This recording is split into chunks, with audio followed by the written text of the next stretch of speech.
पाकिस्तान की बदहाली के दिन सुधरते नहीं दिख रहे। कंगाली से बचने के लिए पाकिस्तान हर कुछ बेच रहा है। कभी पाकिस्तान अपने आप को इस्लामी ताकत की मिसाल समझता था, आज वो मुल्क अपने ही वजूद को गिरवी रखने पर मजबूर है और कर्ज में डूबी पाकिस्तान की हुकूमत अब खुद बिकने को तैयार है, मगर कोई खरीदार ही नहीं मिल रहा और पाकिस्तान पर सभी थू थू कर रहे हैं।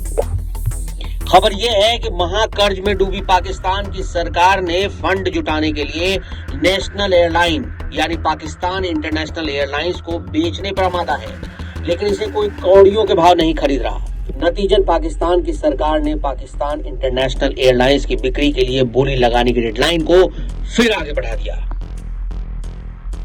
एक रिपोर्ट के मुताबिक पाकिस्तान सरकार ने तय किया है कि अब पीआईए की खरीदारी वाली कंपनी को इसमें 100% हिस्सेदारी मिलेगी। पहले पाकिस्तान सरकार कंपनी में इतनी हिस्सेदारी बेचने को तैयार नहीं थी। इसका मतलब है कि जो भी इसे खरीदेगा उसका पीआईए पर पूरा कंट्रोल होगा। खास बात यह कि कंपनी की बोली लगाने की तारीख 3 जून 2025 है और नीलामी अक्टूबर और दिसंबर के बीच होने की उम्मीद है। पाकिस्तान ने हाल के वर्षों में 2 बार पीआईए को बेचने की कोशिश की, लेकिन दोनों बार उसकी बात नहीं बनी।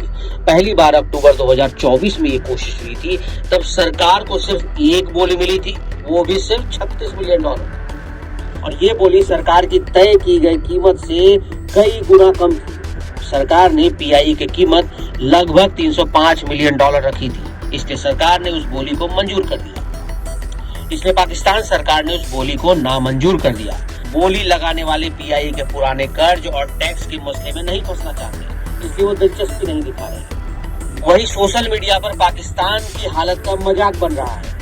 लोग लिख रहे हैं पीआईए खरीदो, एक जहाज फ्री पाओ, पीआईए की सीट बुक करो, शायद पहुंच भी जाओ। ऐसे कई मीम्स हैं जो वायरल हो रहे हैं। पाकिस्तान की आवाम पूछ रही है कि अगर कोई एयरलाइन खुद उड़ाने को लायक नहीं तो उसकी टिकट बेचने का फायदा क्या होगा। पीआईए पिछले कई वर्षों से वित्तीय संकट से जूझ रही है। ये समस्या 2023 में तब सामने आई जब पीआईए के 7,000 कर्मचारियों को नवंबर 2023 का वेतन ही नहीं मिला। इससे पहले यूरोपीय संघ ने सुरक्षा संबंधी चिंताओं के कारण साल 2020 में पीआईए पर प्रतिबंध लगा दिया था। तो आईएमएफ के सामने कटोरा लेकर खड़ा पाकिस्तान अपनी सरकारी संस्थाओं को एक एक कर बेचने पर आमादा है। रेलवे हो, स्टील मिल हो, पीआईए हो, अगला नंबर शायद ये हो कि पाकिस्तान अपनी संसद ही बेच दे। अब पाकिस्तान अवाम पूछ रही है, क्या हमारा वोट केवल लोन लेने के लिए और संस्थान को बेचने के लिए था? और शहबाज सरकार कह रही है, अभी सब्र करो, अभी तो हम पूरा ही बिकने को तैयार हैं। पीआईए बिके या ना बिके, पाकिस्तान का पतन अब एक इंटरनेशनल ब्रॉडकास्ट बन चुका है।